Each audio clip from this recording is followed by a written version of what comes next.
का पहला पराठा है, अपने आप फूल गया है।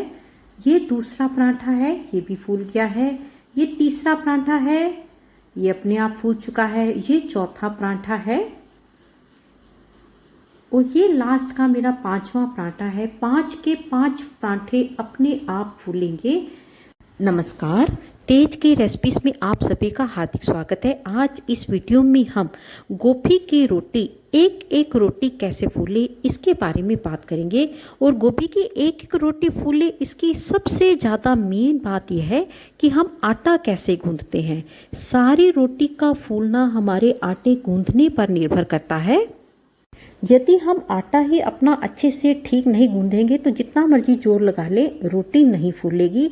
रोटी बेलते समय रोटी की कौन सी साइड चकले के ऊपर आनी चाहिए और कौन सी साइड चकले के साथ लगी होनी चाहिए। रोटी की कौन सी साइड तवे के ऊपर होनी चाहिए और कौन सी साइड तवे के साथ यानी नीचे होनी चाहिए।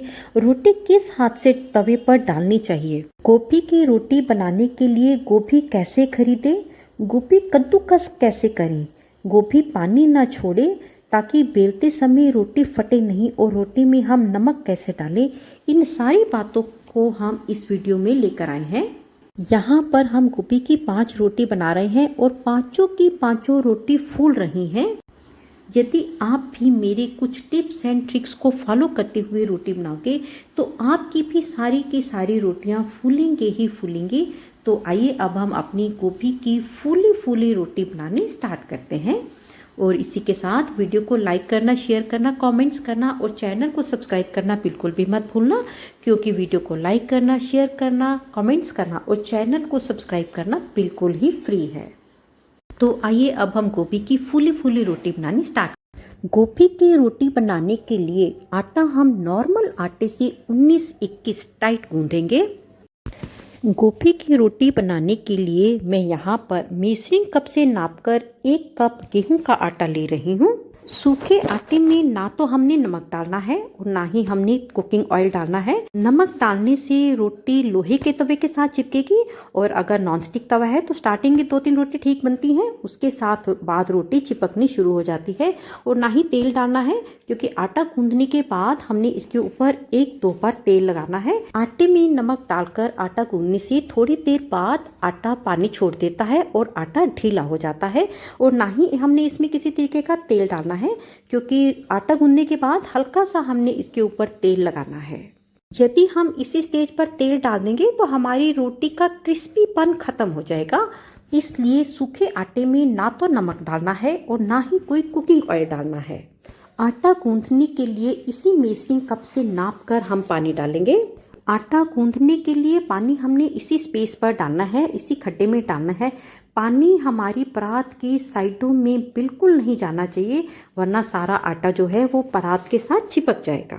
जहाँ पर भी पानी परात के साथ लगेगा वहीं पर ही सारा आटा परात के साथ चिपक जाएगा, और परात में चिपका हुआ आटा बहुत गंदा लगता है। मैंने बहुत सी लेडीज को इस तरीके से आटा गूंथते हुए देखा है। सारा सूखा आटा एक तरफ कर देते हैं और फिर यहाँ से पानी डालते हैं और फिर इस स्पेस में पानी डालते हैं। इस स्पेस में पानी डालने से सारा पानी परात की इस सतह पर लग जाता है और सारा सूखा आटा चिपक जाता है, और उसको वो लेडीज़ अपनी उंगलियों के और अंगूठों के नाखूनों के साथ खुरच कर साफ़ करती हैं, और उसके बाद इन्हीं नाखूनों को आटे में डालकर अपने नाखून साफ़ करती हैं। वो बहुत गंदा लगता है।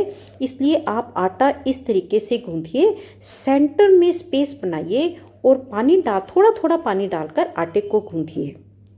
सेंटर में पानी डालते समय इस बात का ध्यान रखिए कि पानी परात के साथ ना लगे, और थोड़ा थोड़ा करके पानी डालिए। लेकिन यदि फिर भी यहाँ पर पानी गिर जाता है, जैसे ये पानी गिर गया, तो इसके ऊपर सबसे पहले सूखा आटा लेकर इसको हटा लीजिए। जितना आटा गीला होगा उतना इसको साफ करना आसान है। देख लीजिए हो गया साफ।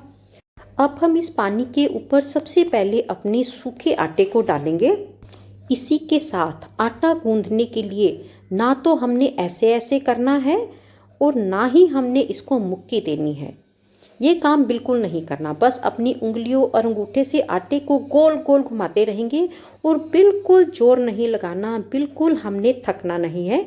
बस ऐसा तब तक करेंगे जब तक आटा और पानी एक सार नहीं हो जाते। हो गया आटा और पानी एक सार। अब हम फिर से सेंटर में स्पेस बनाएंगे और थोड़ा सा पानी सेंटर में ही डालेंगे और फिर से अपनी उंगलियों और अंगूठे की मदद से बस इसको गोल गोल घुमाएंगे और तब तक घुमाएंगे जब तक आटा और पानी एक सार नहीं हो जाते, और जोर बिल्कुल नहीं लगाना। और इसी प्रोसेस को तब तक रिपीट करेंगे जब तक हमारा आटा एक बत्ती नहीं बन जाता। यहाँ पर हमारा आटा काफ़ी सारा इकट्ठा हो चुका है।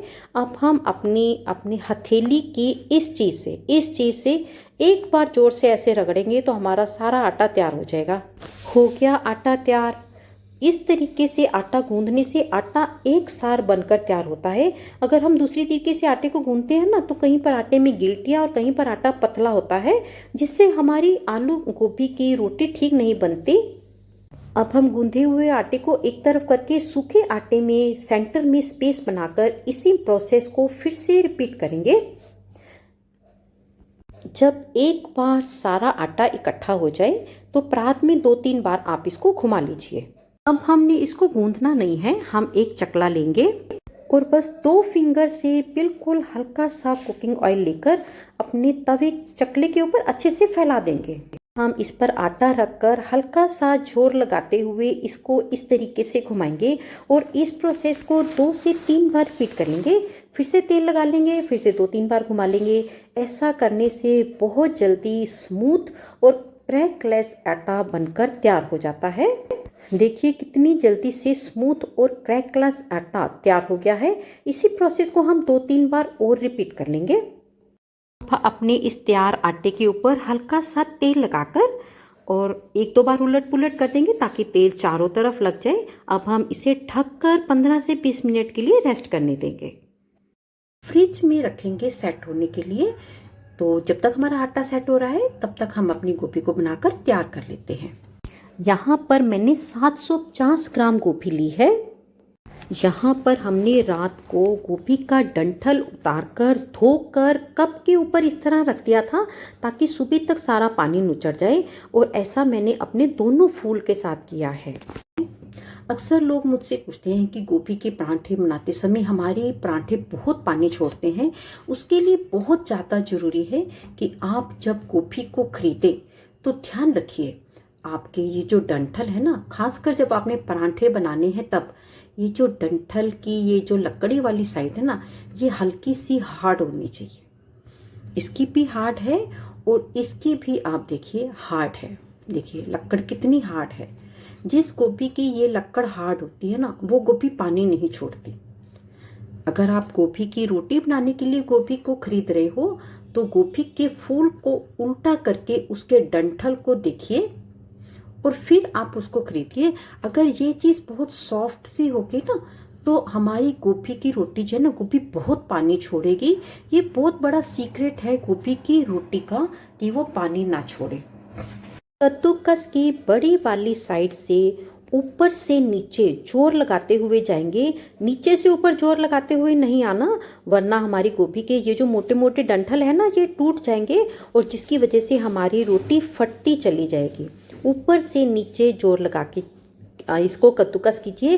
बारीक साइड से अगर हम कद्दूकस करेंगे तो हमारी गोभी पानी छोड़ देगी। इसलिए बहुत ध्यान रखना है कि गोभी हमको अपनी बड़ी वाली साइड से कद्दूकस करनी है। जब हम अपनी गोभी इस साइड से कद्दूकस करनी शुरू करते हैं, ना कि ऊपर से इस तरीके से, तो हमारी गोभी सारी कद्दूकस हो जाती है। हमारा बचा हुआ फूल इस तरीके का नज़र आता है और इसमें भी जो छोटी मोटी गोभी रह गई है इसे भी हम चक्कू की मदद से बारीक बारीक कर लेंगे। फेंकेंगे हम इसको भी नहीं। यहाँ पर मैंने सारी गोभी को कद्दूकस कर लिया है और आप देख लीजिए दोनों फूल किस तरीके से कद्दूकस हुए हैं। अब हम गोभी का पानी निकालेंगे और गोभी का पानी हमको नमक मिर्च डालने से पहले निकालना है। अगर हमने नमक मिर्च डालने के बाद पानी को निकाला तो सारे नमक मिर्च का बैलेंस खराब हो जाएगा, जिसकी वजह से हमारे बने बनाए पराठे जो है ना वो बकबके हो जाएंगे। और पानी निकालने के लिए एक मलमल के सूती कपड़े के ऊपर चाहे एक बार चाहे सारी गोभी पूरी डाल के इसको निचोड़ेंगे। हम यहाँ पर आधी आधी करके गोभी ले रहे हैं और हल्के हाथ से पानी को निचोड़ देंगे। ऐसा हम दूसरी गोभी के साथ भी करेंगे। देखिए यहाँ पर कितना पानी निकला है सारी गोभी से। अगर ये सारा पानी गोभी में होगा तो हमारी गोभी से पानी निकलेगा ही निकलेगा। यहाँ पर हमने सारी गोभी निचोड़ लिए है। अब हम डालेंगे इसमें कुछ सूखे मसाले। जीरा 1 टीस्पून, अजवाइन 1 टीस्पून, तरह पीसा सूखा धनिया 3 टीस्पून, घर में यूज करने वाली लाल मिर्च 1.5 टीस्पून, बारीक कटी हरी मिर्च 2। इसे आप कम भी कर सकते हो, ज़्यादा भी कर सकते हो और स्किप भी कर सकते हो। कद्दूकस किया हुआ 1.5 से 2 इंच अदरक। यहाँ पर हम हरा धनिया नहीं डाल रहे, हम डाल रहे हैं गोभी के डंठल के पत्ते। गोभी के साथ इस तरह के जो डंठल होते हैं उसके साथ जो हरा पत्ता है, इसी को उतार कर रात को अच्छे से धोकर कपड़े में लपेट कर रख दिया था ताकि सारा पानी नुचड़ जाए। सुबह हमने इसको बिल्कुल बारीक बारीक काटा है। आप एक बार गोभी की रोटी में गोभी के पत्ते डालकर गोभी की रोटी बनाकर देखिए। एक तो इसका टेस्ट डबल हो जाएगा और दूसरा हमारी गोभी भी 1 से 2 रोटी के लिए बढ़ जाएगी। इसी के साथ एक बात बहुत ज़रूरी है, गोभी वाले भैया से हरा धनिया लेना नहीं भूलना। वो हमारा फ्री का है और फ्री की हमने कोई चीज़ नहीं छोड़नी। अब हम इसको मिक्स करेंगे। यहाँ पर मैंने अपनी गोभी को बहुत अच्छे से मिक्स कर लिया है और याद रखेंगे अभी तक हमने इसमें नमक नहीं डाला। अब हम अपना आटा सेट करेंगे। यहाँ पर 15 से 20 मिनट हो गए हैं। आटा हमारा पहले से भी ज़्यादा स्मूथ हो चुका है। एक बार हम इसको उलट पुलट कर देंगे और फिर से जरा सा देसी घी अपने चकले पर लगाकर फैलाकर अपने आटे को पहले की तरह 5-7 बार हम गोल गोल घुमा लेंगे। ऐसा करने से हमारा आटा एकदम से ज़्यादा बढ़िया स्मूथ हो जाएगा। अब हम इसके पेड़े करेंगे। पेड़े करने के लिए हल्का सा देसी घी और अपनी इन 3 उंगलियों की मदद से हथेली पर लगा देंगे और घी लगी उंगलियों से हम एक नॉर्मल पेड़े से 19-21 बड़ा आटा लेंगे और इस तरह से जोर से प्रेस करेंगे। ऐसा हम 5-7 बार करेंगे। ऐसा करने से आटा हमारा और भी ज़्यादा स्मूथ हो जाएगा। फिर इसको इस तरीके से घुमाकर गोल करके अपने हाथ को इस तरीके से बना लेंगे और हथेली पर, दूसरे हाथ की हथेली पर ऐसे गोल गोल हम घुमाएंगे तो हमारा पेड़ा बनकर तैयार हो जाएगा। बिल्कुल गोल पेड़ा बन जाएगा और बहुत जल्दी से बनेगा। इसी तरीके से हम अपने सारे पेड़े बनाकर तैयार कर लेंगे। 1 कप आटे से 5 पेड़े बनकर तैयार हुए हैं। अब हम इसकी रोटी बनानी स्टार्ट करेंगे। अब हम एक पेड़ा लेंगे और उसे सूखे आटे में बड़े अच्छे से लपेटकर चकले के ऊपर रखकर हाथ से हल्का सा प्रेस कर देंगे और बेलने की मदद से अपने पेड़े को एक पूरी के आकार का बेलना है। ज़्यादा बड़ा नहीं करना, बस हल्का सा प्रेस करेंगे और इसको घुमा देंगे। फिर से हल्का सा जोर लगाते हुए बेलेंगे और फिर से घुमा देंगे। ऐसा हम 2 या 3 बार ही करेंगे और यहाँ पर हमने एक पूरी के आकार की अपनी रोटी को बेल लिया है। अब हम थोड़ा सा देसी घी इसके सेंटर में रखकर किनारों को छोड़ते हुए एक साथ कर देंगे। किनारों पर देसी घी हमने इसलिए नहीं लगाना क्योंकि किनारों से हमने इसको पैक करना है। यदि हमने किनारों पर भी घी लगा दिया तो हमारी रोटी पैक नहीं होगी, बेलते समय फटती ही रहेगी। अब हम इसके ऊपर आधी चुटकी जितना नमक डालेंगे और नमक डालकर भी हम इसको बिल्कुल एक साथ कर देंगे। यहाँ पर मैं मेजरिंग कप से नाप कर आधा कप गोभी ले रही हूँ। ये मेजरिंग कप आधा कप है और अब हम इसमें डालेंगे 1 चुटकी नमक और 1 चुटकी नमक डालकर इसको फटाफट से हम मिक्स कर देंगे। गोभी को पानी छोड़ने का मौका नहीं दे देंगे और सारी रोटी में हम इसी तरह से नमक डालकर गोभी में रोटी में भरेंगे। रोटी को अपनी हथेली के ऊपर लेकर इस तरह से कटोरी बनाकर फिर हम उसमें गोभी भरेंगे।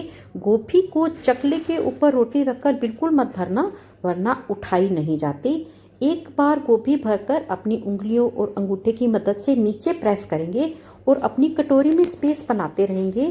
फिर से इसी प्रोसेस को रिपीट करेंगे और सारी की सारी गोभी हम इसी तरह से इसके अंदर डाल दें। आप देख लीजिए, मैंने वीडियो को एडिट नहीं किया। मैंने आधा कप गोभी एक रोटी में भरी है। अब हम सीधे हाथ से अपनी अंगुली और अंगूठे से इस तरह से प्रेस करेंगे और उल्टे हाथ से हम अपने अंगूठे को अंदर की तरह आटे को धकेलेंगे और ये दोनों काम हम इकट्ठे करेंगे।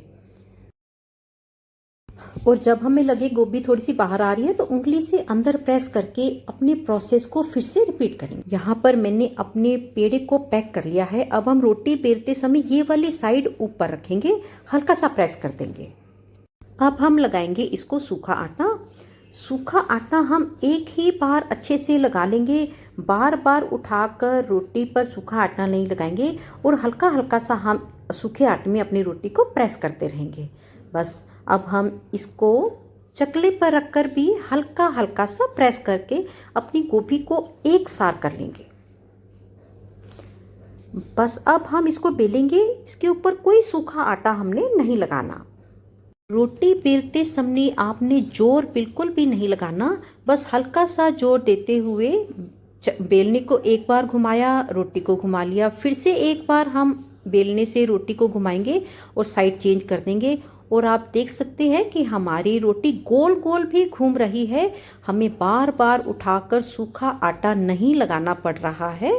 देख ली, बस इसी स्टेज तक हमने अपनी रोटी को बेलना है। रोटी बेलते समय अगर हमें हल्का सा कहीं से भी लगे रोटी फट रही है तो बस चुटकी की मदद से हम इसके ऊपर जरा सा सूखा आटा स्प्रिंकल कर देंगे। रोटी को हमने सीधे हाथ से अपने तवे के ऊपर डालना है। रोटी की ऊपर वाली साइड तवे के साथ लगेगी और नीचे वाली साइड तवे से ऊपर आएगी, तभी हमारी रोटी बिल्कुल ठीक बनेगी। एक बार पूरी रोटी बेलने के बाद रोटी को उठाकर लेफ्ट राइट बिल्कुल मत करना, वरना रोटी टूट जाएगी। अब हम इसको अपने तवे पर डालेंगे। रोटी को मैंने मिडल फ्लेम पर रखकर हल्का सा गर्म किया हुआ है। आप देख लीजिए, रोटी को मैं सीधे हाथ से डाल रही हूँ। सीधे हाथ से डालने के बाद ऊपर वाली साइड नीचे चली गई है और नीचे वाली साइड ऊपर आ गई है, तभी हमारी रोटी फूलेगी। यहाँ पर हमारी रोटी ने हल्का सा कलर चेंज कर लिया है। अब हम इसकी साइड को चेंज कर देंगे। एक बार साइड चेंज करने के बाद बीच बीच में हम हल्का सा अपनी रोटी को घुमाते रहेंगे। ऐसा करने से हमारी रोटी नीचे से बिल्कुल एक सार पकेगी। पर मैं अपनी रोटी को पलटाकर देख रही हूँ और देखिए नीचे से बिल्कुल एक सार गोल्डन ब्राउन हुई है। अब हम इसके ऊपर देसी घी लगाएंगे। कुछ घरों में पराठे के दोनों तरफ घी लगाया जाता है और कुछ घरों में एक तरफ लगाया जाता है। मैं यहाँ पर एक तरफ घी लगाऊंगी। आपके घर में जैसे पसंद करते हैं आप उसी तरह से घी लगाकर अपनी रोटी को सेकिए। और मज़ा आ गया, घी लगाते ही हमारी रोटी फूल गई है। आप भी अगर इसी तरीके से रोटी बनाओगे तो आपकी भी एक एक रोटी फूलेगी। मैं आपको यहाँ पर 5 की 5 रोटी फुला कर दिखाऊंगी। ये मेरी पहली रोटी है। अब हमें इसकी साइड को चेंज करके दूसरी साइड इसको गोल्डन ब्राउन होने तक पका लेंगे। ये मेरी दूसरी रोटी है और आप देख लीजिए कि दूसरी रोटी भी हमारी अपने आप अच्छे से फूल रही है। ये मेरी तीसरी रोटी है और आप देख लीजिए ये रोटी भी मेरी अच्छे से अपने आप फूल रही है। अभी तक हमने 3 रोटी बनाई है और तीनों की तीनों रोटी फूल चुकी हैं। ये मेरी चौथी रोटी है और चौथी रोटी भी घी लगाने के बाद अपने आप फूल रही है। ये मेरी 5वीं रोटी है और 5वीं रोटी भी अपने आप फूल रही है। यहाँ पर देखिए पांचों की पांचों रोटी अपने आप फूल कर तैयार हो गई हैं। अब हम इसे सर्व करेंगे और सर्व करने के साथ मैं आपको रोटी खोल कर दिखा रही हूँ कि किस तरह से हमारी रोटी फूलने के बाद दोनों साइड आपस में चिपकी हुई नहीं है। ऊपर की साइड अलग है और नीचे की साइड बिल्कुल अलग है। गोभी की रोटी को मक्खन के साथ, चाय के साथ, दही के साथ, अचार के साथ, किसी भी चीज़ के साथ सर्व किया जा सकता है। हम यहाँ पर इसको मक्खन के साथ सर्व कर रहे हैं और चाय के साथ सर्व कर रहे हैं। आपको मेरी ये गोभी की रोटी कैसी लगी, बनाकर कैसी लगी, प्लीज़ प्लीज़ प्लीज़ मुझे कमेंट बॉक्स में लिखकर ज़रूर बताइएगा। जल्दी ही मिलेंगे एक और वीडियो के साथ, तब तक के लिए देखते रहिए तेज की रेसिपीज़। नमस्कार, धन्यवाद।